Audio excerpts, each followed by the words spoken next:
Guys, it's Mr. Goliath. So now you've made your home banner and you're trying to add a couple additional ones, whether it's your artifacts, your vlog, your blog.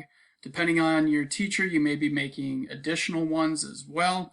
I'm encouraging you keep a theme or at least a color scheme, kind of like a uniform for a team, but that will be up to you and your teacher. I kept the lightning theme as I made my separate one so you can see my artifacts.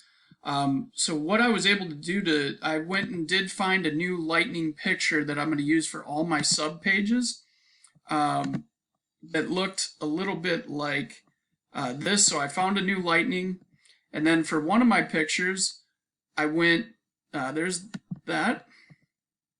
Then I went and found a star, which I put into one of them. So really, I kept my background. When you look at artifacts and you look at the vlog, they're the same. What I really did was just change the words, and I changed out a star compared to my little, I don't know, Milky Way looking type deal we got going there. But you get the idea. So that's why I say your second, third, and if you make more banners, they're not going to take as long. Now you absolutely can do all kinds of stuff. Like I could spice up you know, my fonts and my effects on it, but I wanted to show you the basics of how it's just, you know, changing a couple layers here.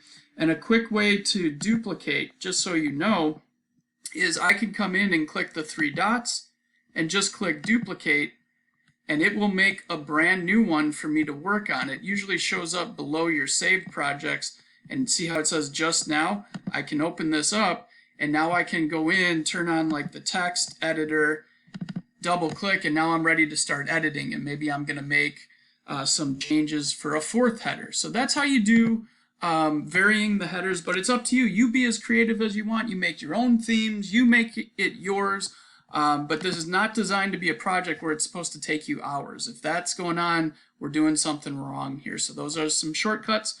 Good luck on making your additional banners.